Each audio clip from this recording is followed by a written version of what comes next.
Bishop McGinnis. Okay, so first question we have is just, can you talk a little bit about the screening process for the athletes that they have to go through before playing? Sure. So the State Athletic Association put together a procedure for screening, and our situation is a little different because we are doing in-person school, so we're screening anyway. But the NCHSA has a slightly different set of questions. They're similar to the ones that our students have to answer just to check into school in the morning. But there's a few additional questions, especially stuff having to do with cardiac issues, that students have to fill out each day, which we ended up actually borrowing an idea that from Ragsdale High School in terms of how they did their app. And so we created a Google Docs, and we created an app so students can just answer the questions on their phone, and the information goes to us electronically each day. And then students do have to be monitored once a day in terms of a temperature check. So a lot of other schools that are not doing in-person learning, they're having to all do that at practice, whereas we're able to do that in the morning when you all come in. So that's really the screening process, is answering those questions and hoping that everybody answers them honestly, and then doing the daily temperature scan. So what is the protocol if there's an athlete on the team that is diagnosed with COVID? Okay, so Mr. Trey, our Dean of Students, and Ms. Hausneck, our nurse, they coordinate most of the COVID, exclusions and quarantine issues. Often what it involves, because the State Athletic Association has kind of left it on schools to figure that out for themselves. So but what we do is we consult with the Forsyth County Department of Health. Sometimes they answer the phone, sometimes they don't. And sometimes it's a matter of trying to really continue to call them back, and sometimes they don't know. So we generally have erred on the side of caution, and we use the 6 foot 15-minute rule. So if we know when we do contact tracing on athletes, if we suspect that any students were exposed to that student athlete that has COVID, that they were within 6 feet for 15 minutes or more, doesn't have to be 15 minutes in a row, just 15 minutes total, then we know that particular athlete needs to be quarantined. The tricky part has come into play is if a player on another team that we play against tests positive, do you quarantine your athletes? And it varies by the school. The Department of Health has not had a really clear answer on that, and the NCHSA directive has been ask your Department of Health. So we've kind of had to do that on a case-by-case basis, and it has happened a couple times. So. How did you guys prepare for this season? I know basketball was probably the most recent one. I know there was a lot of preparation with home games in the locker rooms and the buses, how the rules came into play with that.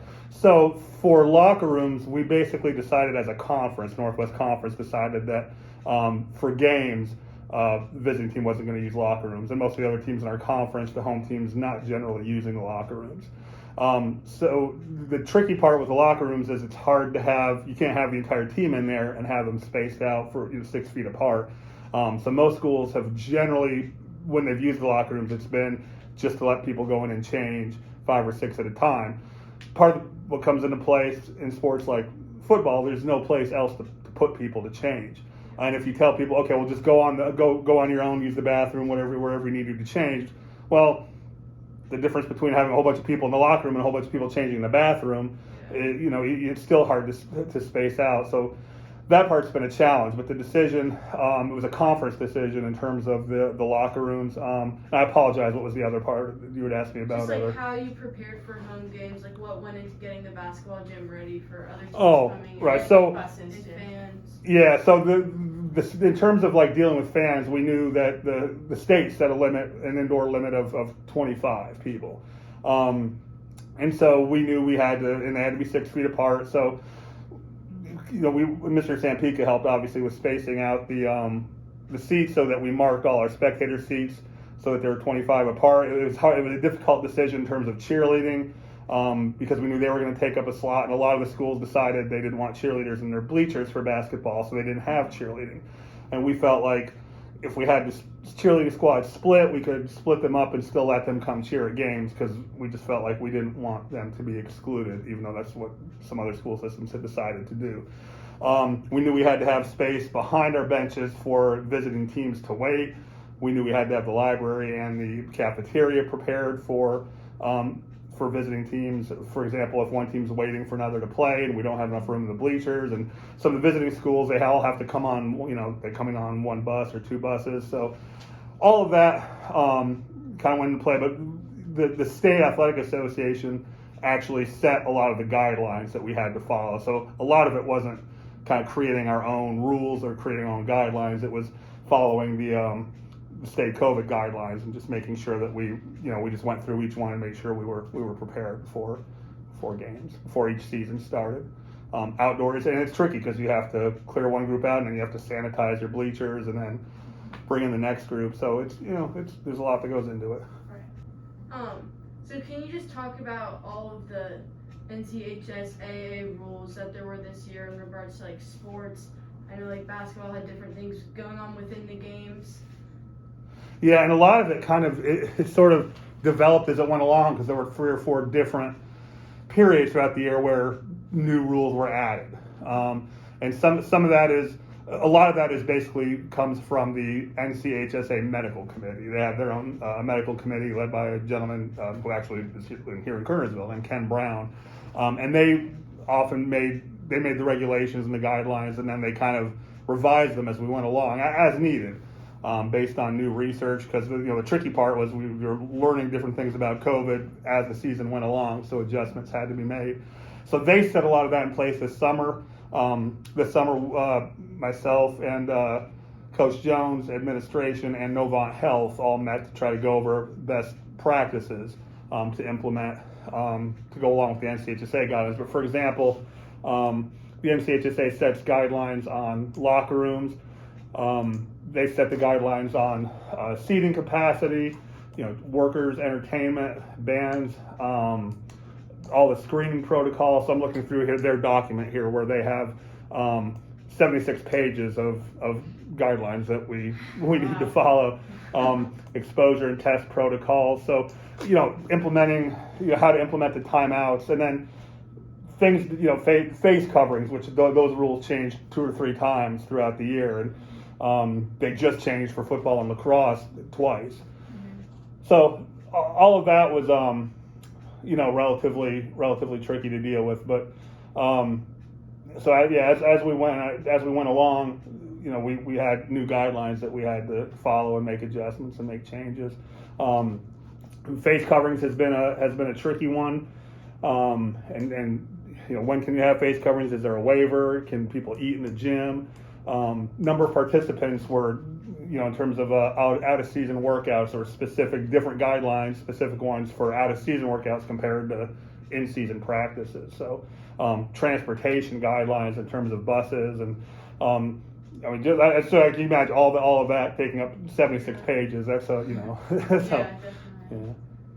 How did the rules for the masks change with lacrosse and football recently? So before we had they were allowing you just had to have at the beginning, if you had a helmet and a mouth guard, you didn't need a face mask. Then that rule changed, and for example, Guilford County implemented their own rule where they wanted everybody to also have a mask.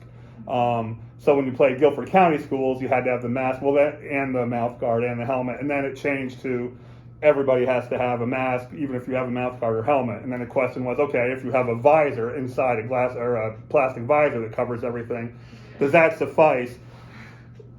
I probably should, but the answer was no. So you can have the plastic visor that's covering everything. You still have to have a mask with that. And then there was, okay, if you're having trouble breathing, you can stay in the game and pull your mask down. And then that changed. Well, no, you have to leave the game it's just there were a lot of those types of changes that occurred, especially kind of recently. Yeah. Were there any other rules, like I know for basketball we didn't do jump ball at the beginning of the games. Were there any other rules like specific in sports like that kind of changed how we play? Yeah, a little bit. They wanted for example, like a lot of pregame and postgame operations were changed. So they didn't want a lot of high fives. They don't want baseball players can't have the sunflower seed. So a lot of rituals that are kind of traditional. Unfortunately, they did away with this year, and they added for a lot of they've added for most sports. They've added additional COVID timeouts for people to be able to take a break, sanitize Yeah, everything, soccer sanitize the ball. and Yeah, everything. so. Yeah. I think that's it. Okay. Thank you so much. Sure, yeah, for no your problem. time. Yeah, no problem. Today we are with Coach Bowen and Coach Jones interviewing about how COVID affected athletics at Bishop McGinnis. So our first question is about just overall, how did COVID change athletics during like the in-season and off-season of your sports? You want to handle that, Coach, since you're in season right now? Well, I think the worst part was just having not being told when we were to start and how it was going to be and if it was going to be canceled, and just having to keep kind of restarting and dragging out, and that was by far the hardest part, was just knowing if it was going to start and when it was going to start. They changed the fall sports 3 different times, and they just kept putting new start dates, and that made it tough on everybody. I agree with Coach. One of the hard things for us was we had to do a fall ball team. We had to do a 7-on-7 football team. So it was kind of like versions of our actual sport that we coached, but not the full thing. So, for example, for the fall baseball team, I couldn't coach the team, so I had to have some dads do it. So there's all these rules in place on the actual high school coaches, whereas if you had a outside team, there were no rules. So we found that to be a little bit difficult, a little bit unfair, but you just got to kind of roll with it and make it work. So going off that one, how have you guys been preparing in other ways since last spring? Like, I know you couldn't do like your normal off-season workouts, but have you been doing anything else or any modified ways of practice?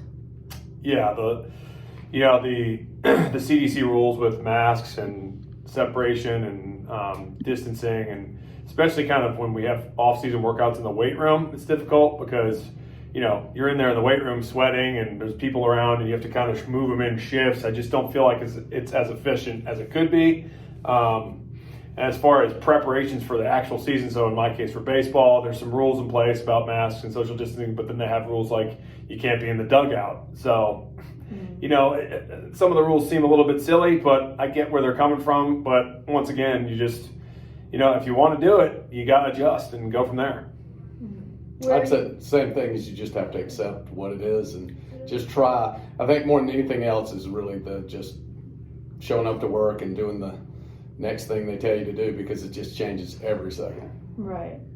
So as a coach for both of you, how has it been difficult to ensure that your team is ready to play? Like, you have a football game coming up this week in the midst of like all these regulations and not having like really how practices. How ready do you feel they are, since they haven't been having like the scrimmages and stuff? It's way harder. I mean, the amount of time and the weather is a huge factor. Yeah. I mean, there's just that really is the hard part, is the weather and the field conditions and really getting kind of prepared. I will say this, it is what it is. Every team is dealing, we play smaller schools. North Stokes is the same way we are. They don't have a lot of field space. It's pouring rain there too. So, you just can't make excuses, and you just kind of just keep pushing. I kind of have to answer this from both the baseball and football perspective. The baseball part's interesting because we had a nice fall. We had a whole bunch of kids participate in fall baseball, and that was nice to see. 15 games, a bunch of off-season workouts. When the weather was warm and nice, we could get out there. Now, preparing for baseball right now is very difficult because all these other teams are playing that usually wouldn't be playing this year, so there's no space outside to go. So in other words, I could go and hit on the field or hit fly balls in the outfield, we can't because football's in the outfield. Right. Well, I can't go up to the softball field because they're using that for other teams' practices, and I can't go on the main field because they're playing games on it. So, it's not a sob story, it just is what it is. You have to kind of adjust and go to different places, go in the parking lot, go in the batting cage. For football, it's been difficult because of the just humongous switch in climate. We're used to starting off hot and kind of cooling off as the season goes. So it's kind of better for linemen who I coach. It gets cooler as you go. But for now, the field conditions, it's just an impossibility with the way how wet. It's been the most wet winter we've had in so long. It's just hard to get traction. It's just hard in every which way. Yeah, that was going off that, what's your opinion on the schedule? Do you the overlap for the athletes? Do you think it would have been better if we just stayed the same, or with the new how it is now? You were talking about the seasons are different and stuff. For me, it's actually, I think, an advantage. We had this discussion way back when they came out because we start generally February 15th for baseball. Well, I mean, you see, this is what we deal with. We've lost so many non-conference games, and our conference is so difficult. These non-conference games, we kind of bank on getting a bunch of preseason wins or being competitive, and then you get into the grind of the schedule. Well, we're moved back. April 12th, we start, and there probably won't be any real weather. It could be rain, but usually you can make those games up the next day. If it rains now, you're 3-4 days away from being able to play your game. Right. For coach, I think it's a bit different. Yeah, well, the main thing I would say about the schedule is that I wouldn't blame anybody for the way it turned out. It is, just difficult situation for everybody. But I wondered about the wisdom of probably not trying to play just at least a few football games in the fall. That would have probably helped everybody with scheduling and participation. But I think probably more than anything, I wonder about the value of having the playoffs when you have teams overlapping so much, or shortening the playoffs, or making the season a little shorter if you're going to have playoffs, because now we get into teams playing another extra couple of weeks, and it's not really affecting us particularly right now, but it does affect other sports, and it just seems like having a full 3 or 4 or 5 round playoff seems to be a little ambitious under the circumstances. So what adjustments were most difficult for you guys in like the last minute delays of the seasons and like the cutoff of the baseball season? I don't know if you guys are going to get to this or not. The last year when our season was abruptly canceled, it was very difficult because we had a good chance to be pretty solid, and it doesn't happen every year around here. Trying to have it, so we have a very good left-handed pitcher. We had a good solid team, good solid seniors, and after I got done feeling sorry for myself, I really felt bad for the kids because they were all very enthusiastic about it. It was a small senior class; they were very tight. I just felt bad that they didn't get to play. And as you watch, like the colleges get canceled, and these other, some of the football conferences tried to cancel and ended up coming back. You feel bad for the players. I mean, I was a player once, and I would have just been lost if I couldn't have my junior or senior year in college or high school. So, but you just gotta. I mean, we've said it 100 times. You just gotta roll with it and hope that things turn out good. So, coach.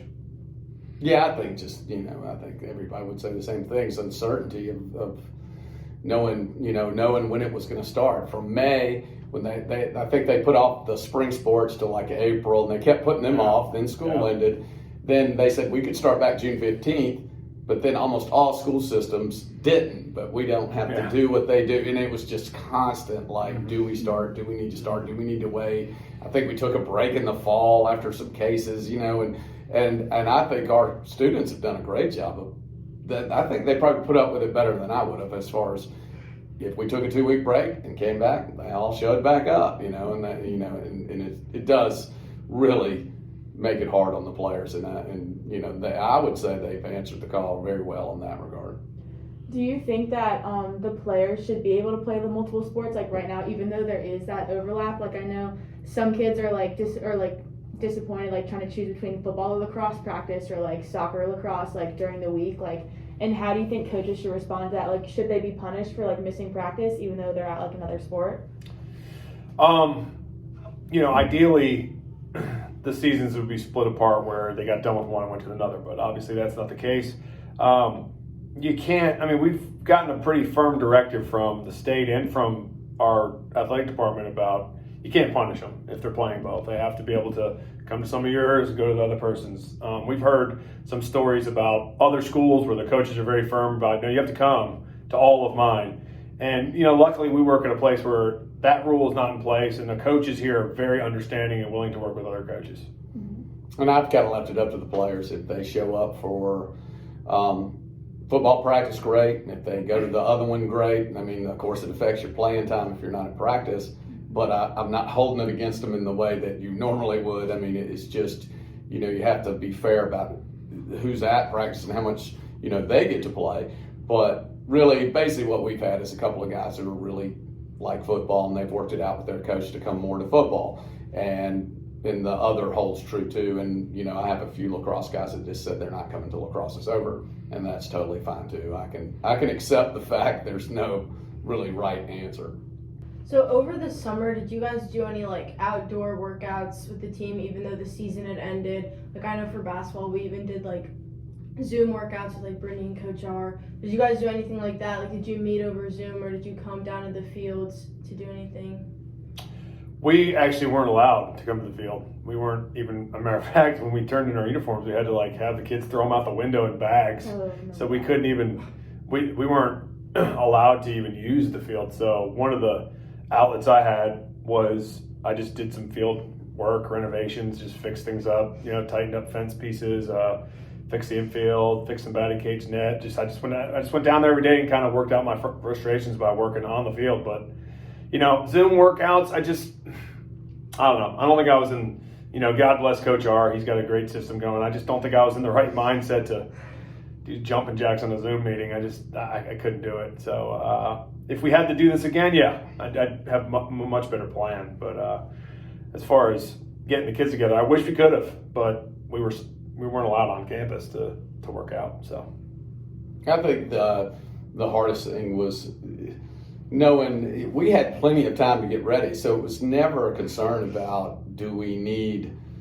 to do a Zoom meeting, but so it was really more of getting 3 or 4 consecutive weeks. What we could have used is in the summer so many things we do about just where to go and where to stand and what your position is. We didn't ever have that kind of 3-week window to work on that before the actual practice started, and so that was probably the hardest part. We had enough weeks, but there was just no predicting, kind of how they were going to fall, and so probably misused some of the time we had. Yeah. Do you guys hope that your seasons go back to normal next year and that they're in their regular times? I'm thinking yes. Yeah. yes. I don't think I just can't see any scenario where, in some ways they have shortened football season, and I've always felt that it's probably a little too long for high school kids. We had a 12-week season where you played 11 games, so there was an off week. I just thought that was really long, and I think if anything's learned from this is that all our seasons have probably gotten too long, and the overlaps happen because we've lengthened the seasons. And I think if you're a high school football player and you play 9 games in 9 weeks, you're still pretty tired and ready to go to the next one, in that amount of time. So I think that is something that could come out of this. I think, you guys are athletes, you're creatures of habit. Same with us. I'm just used to mid-February kind of getting my mind right over Christmas break about getting ready for baseball season, putting the football season or the fall baseball season, fall workouts behind us and moving on. So I really just want to get back into my kind of routine of timing, and we've been doing it for so long, it's just weird to be thrown off. Right. And for football, I know you had like a lot of restrictions on like what you could even do at practice.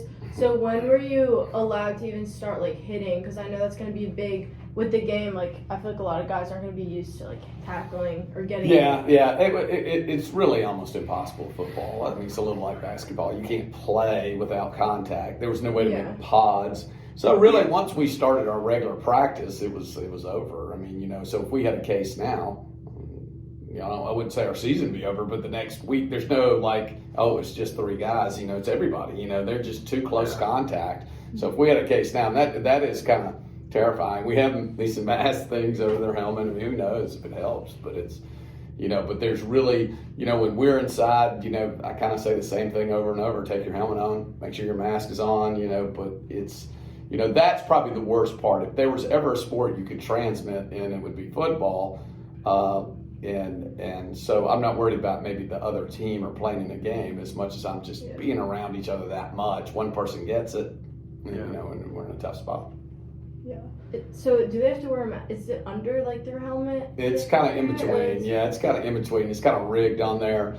Yeah, it's not quite as pressed against their nose as a surgical mask, but it's, who knows? One of these days we're going to hear that it was what was safe and what wasn't, and we probably did. It's all guessing. I don't think anybody has the wrong intention. It's just a guess. Bowen, since they're like so spread out in the field for baseball, like if you're in the field, do you think they're gonna have to wear them too, though? It's just really what the state association requires. In my opinion, they shouldn't have to. They're so maybe when they come in the dugout, but I have a sneaking suspicion that we're going to get close to baseball season and they're going to be cautious and say, let's just keep wearing them till the end of the school year, and then maybe the fall of this coming year we'll look at no masks anymore. But I think they're probably, I mean, they've had it for every other sport pretty much. I would be shocked if they took it. Yeah, I'd be shocked. I mean, the good news is, knock on wood, we've made it through a lot of sports so far with minimal amounts of entire teams shutting it down. So we're just kind of hoping we can continue that. Right. So, Coach Bowen, can you talk about how PE class has changed here too? Yeah. So PE class, in the summer I got a couple emails from administration to ask me what I was going to do for PE class, and at first I was just like, man, what the heck am I going to do? They're playing sports and PE. What am I going to do? So what we came up with was, it's just kind of simple. We just have, you got to keep them 6 feet apart. So we have cones set up in the gym on the gym floor. So we can only have a maximum of 24 kids in a class, just like any other classroom. So it was easy in the gym to spread them out. So, we put cones and we do about 20 minutes of exercise to kind of get the class going. You all would have hated that, wouldn't you? But, before we got to play slow pitch softball or volleyball or basketball, we had to make sure we get the workout in, and you're also supposed to kind of clean up where they, so, if you're using a bat and a ball, you got to make sure we rotate the balls in, clean off the handles, all that kind of good stuff. And, it's silly, but whatever it takes. But the problem was health. So we had to go to a classroom for health. Well, there's no cones. So what we did was we had a classroom, and there was a row of 5, a row of 4, and 3 rows of 5. So we just kept the cones in the same way and kept them spread out and sprayed the desks, make sure they wore their masks. And, it's kind of been a good adjustment. As a matter of fact, the kids asked me a few days ago, have you always done this at the beginning of class? I'm like, no, usually I just do like 3-4 minutes of jogging and we get started. But this has gone so well with the exercise, and I'm doing that forever. That's bad news for my daughter who's coming next year. She has to work out every single day at the beginning of class, but hey. And then with the locker rooms, like with changing, what is that? I should have mentioned that. That's a good question. So for the locker rooms, what we decided was we'd send them in shifts. Generally at the beginning of class, we're supposed to go about 4 or 5 minutes for them to get changed and come back out. Now we try to do about 2 minutes. So 2 minutes, you all get in there and 6 at a time. So in the locker room, on the benches, there's little pieces of tape. I don't know if y'all saw that on the other side. There's like little pieces of tape, and they're supposed to have their own little, 6-foot section where they can't use the lockers either. So no lockers allowed. No lockers allowed. Space in the locker room. But on the girls' side, I don't know what they're doing. I never have. Boys' side, they seem to do okay. A couple of times, their friend will try to slip in there with them with the group, and we send them, and you got to pull them out and just get them in and out of there as fast as you can. So the girls are probably doing better. I'm sure. Yeah, I'm sure. For football, will you guys be able to use the locker rooms? We are, because of equipment, and we really struggled with how to do it. So we're trying to do 8 at a time, but the tough thing is, like, for me, it's going to be Friday. We play a game at home, and if it's raining or cold, or you make people wait out in the hall after they've been on the field in 34 degrees, and they just have to sit there and wait their turn to change, and that really is asking a lot. So we think about ways to. Some days I'll just kind of wait at the door as the freshmen come, just get all their stuff and move to the other locker room. Right. By not letting the opponents use our locker rooms, we do get a little more space. But football is the main issue, is just equipment. They couldn't tote it, bring it in every day, take it home every day. So we're kind of trying to figure out how to do it in the locker room. So the away team won't have a locker room? No, and I have no idea. It's a great question, because there's a 50% chance of rain Friday. If it starts raining during the game, I guess they can go back on their bus. But that's kind of about the unsafest place you could be, packed on that bus. Yeah. So are they just kind of change in bathrooms? Like for basketball, we don't have the locker room either. And like you said, it kind of feels like counterproductive, because we're really cramming into a bathroom to change. Instead of cramming into and I think the away teams get the library. I don't know what. Yeah, well, the away teams, I'm not sure about football yet, but the away teams in the other sports were supposed to dress before they came here. And we had the same thing with the referees. They were supposed to, but then when they get here and they haven't, what are you going to do? You got to let them dress. So, so we put them in bathrooms. I agree. It's none of it's perfect. I don't really know the solution. You pack in a locker room or pack in a bathroom or spread out into the bathroom. So it's been something, it's been new.